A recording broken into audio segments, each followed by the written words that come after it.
చాలామంది వీడియోస్‌లో చెప్తా ఉంటారు.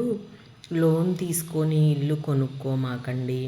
మీరు ఇల్లుకు పెట్టే మనీ ఏదైతే ఉందో అది బిజినెస్‌కి పెట్టుకోండి అనని చెప్పేసేసి ఆఫ్‌కోర్స్ వాళ్ళ ఆలోచన విధానంలో వాళ్ళకది రైట్ అయి ఉండొచ్చు. కానీ అదందరికీ రైట్ కాదు.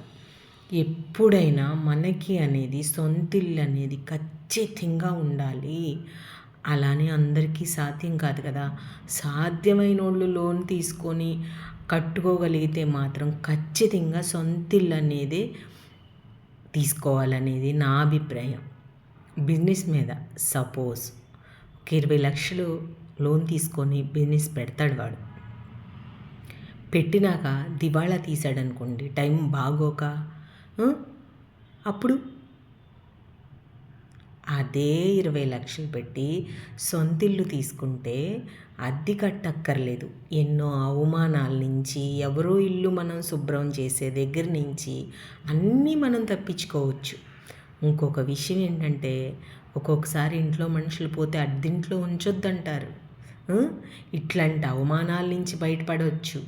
మనకి ఏదన్నా ఉద్యోగం లేనప్పుడు, పరిస్థితులు బాగోలేనప్పుడు మన సొంతింట్లో మనం కాళ్ళు ముడుచుకొని మంచినీళ్ళు తాగి పడుకున్నా మనల్ని అడిగేవాడు ఉండడు.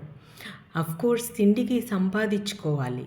దానికి సపోజ్ మామూలుగా మాట వరుసకి ఒక 100 రూపాయలు సంపాదించుకున్న సొంతిల్లు కాబట్టి మనం ఏదో తిని గంజో ఏదో తాగి పడుకుంటాం.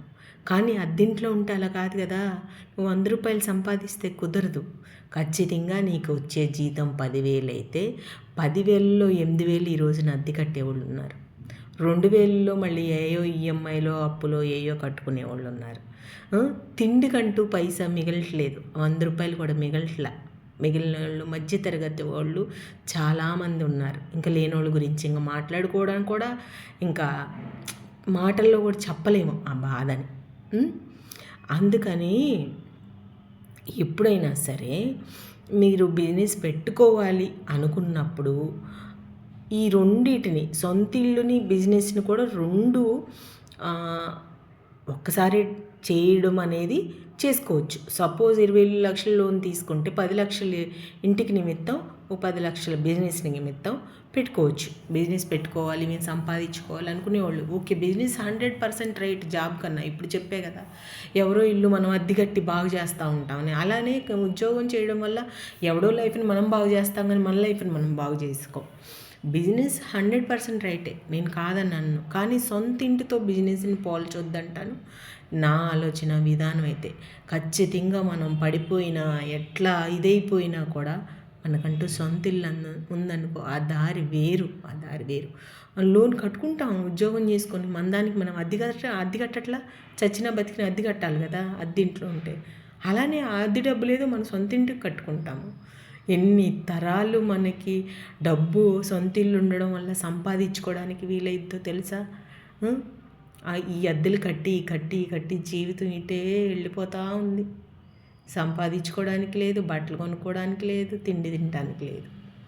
కాబట్టి మీరు ముందు ప్రిఫరెన్స్ ఇవ్వాల్సింది స్తోమత ఉంటే, లోన్ కట్టుకోగల కెపాసిటీ ఉంటే సొంతిల్లే ఫస్ట్ ప్రిఫరెన్స్ ఇవ్వండి.